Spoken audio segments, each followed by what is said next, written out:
Well, it's that time of year. It was down in its 20s last night. Still haven't had the gas in the house turned on. What we're looking at right here, that doesn't look good, does it? See, it runs underneath the ground, underneath that sidewalk, and comes up right over there. The house is actually coming along pretty good. I'm going to do a review on one of those Radiant infrared quartz heaters. I found a good one.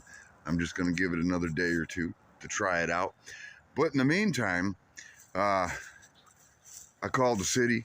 This thing was broke underground. I nailed it with a moving truck pulling into the yard, man. They never should have turned this cracker loose with a 26-foot U-Haul with a 15-foot transport. I didn't even realize the wheel well on the transport hooked it and almost tore it out of the ground. But fortunately, the gas was off. They're actually digging this up. Now, you see that? Now, that's the gas line, that big, thick one over there. But they don't use steel or black iron or none of that anyway. The city don't. There's probably going to be some kind of a fitting. They said they're going to need to get a welder out here. So they actually ran it straight through there. It's actually running underneath the ground. Now, this is what I thought was interesting. You see that?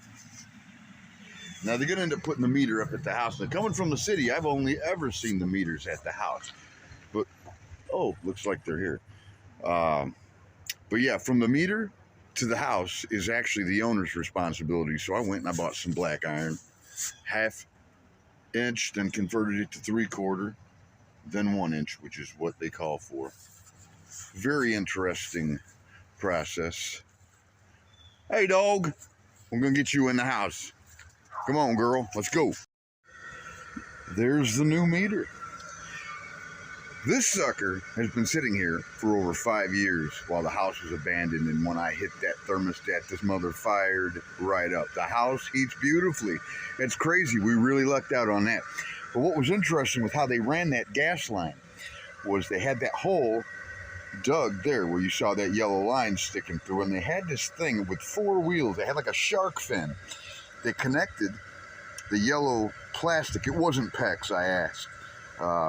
They attached the end of it to the end of this shark fin and basically vibrated it through like underground and drug that line with it. So they made like a slice mark, but you can't see it.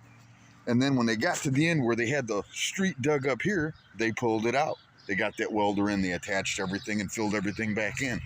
And finally got that eyesore of a gas meter out of the end. I got tired of driving my mower around it and then having to drag out that weed eater just to cut around it. It just seemed that's what they do here in Kentucky. Now, this thermostat was one of my main concerns because it's so old. And with the AC, I swear when I'd fire it on, it would either be on or off. It didn't seem like the thermostat really did its job on automatic. The switches, after sitting here for so long, were just frozen, so I used some contact spray to loosen them up. If I could take this off here. Yeah, that doesn't look too good in there. And you got that little glass ball with mercury.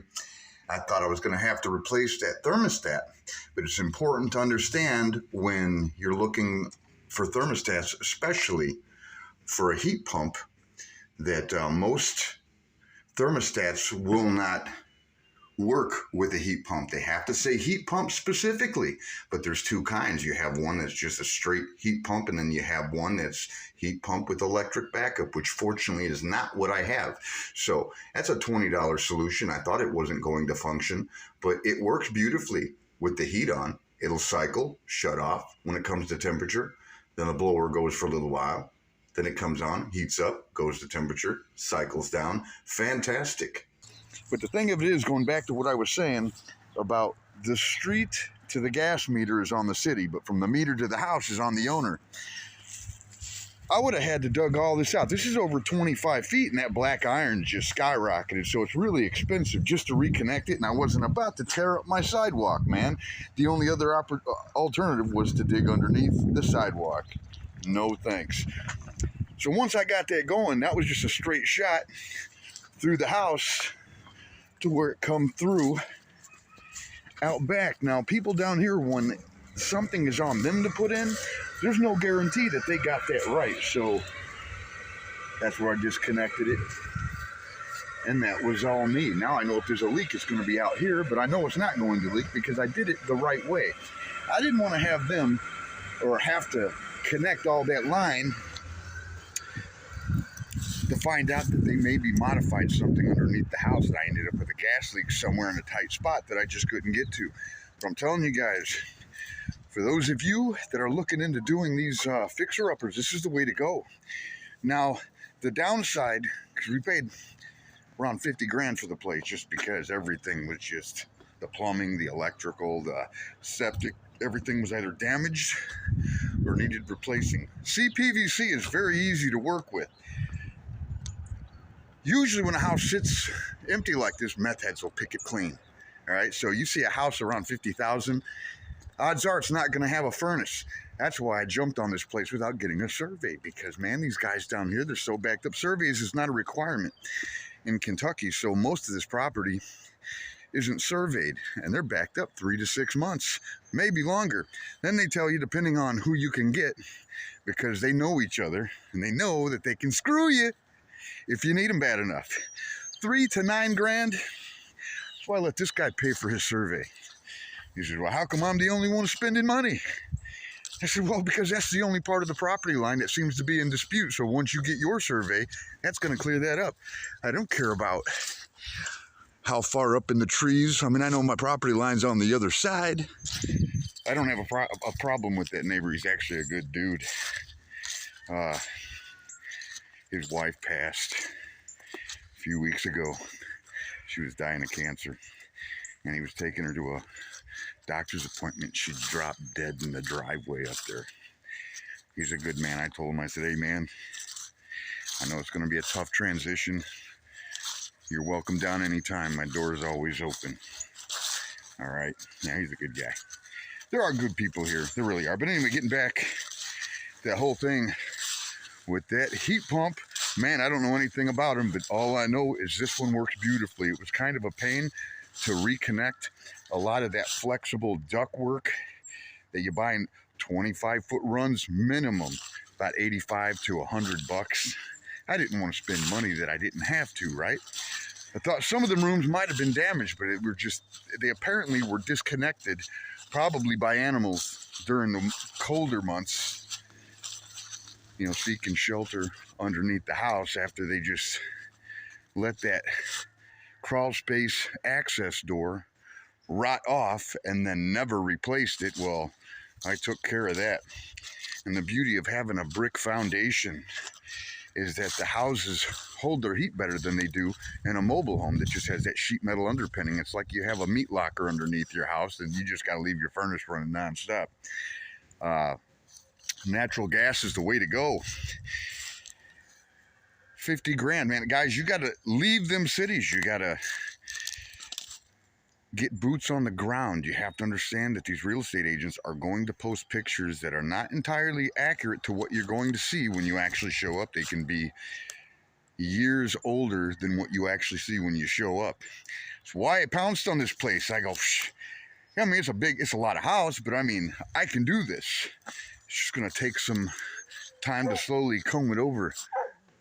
The AC works beautifully. What's going on, dog?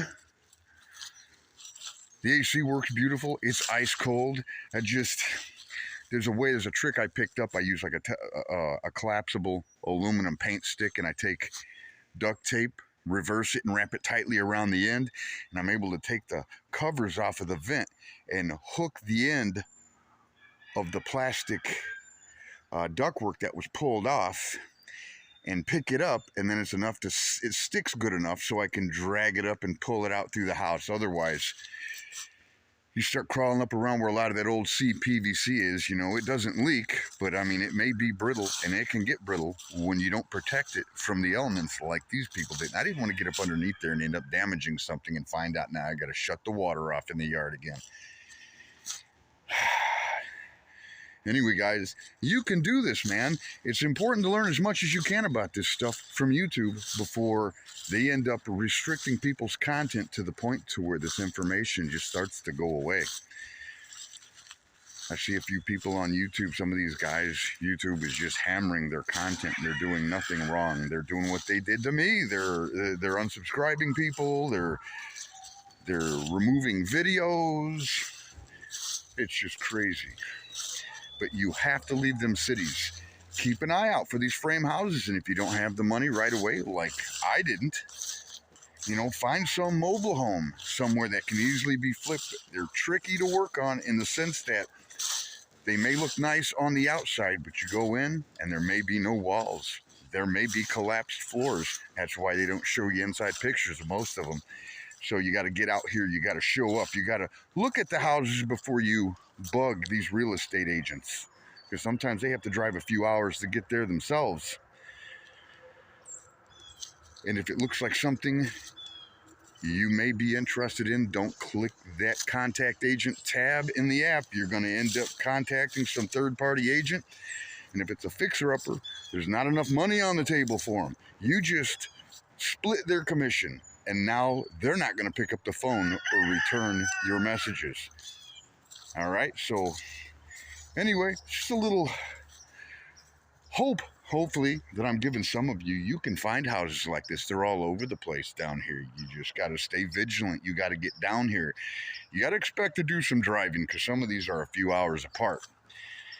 And here we are, man, 1,700 square feet, 2.5 acres, fully functional. Everything's running now, man. Beautiful. And really, aside from the gas line, I didn't have to put much more than what was already there. It was just disconnected.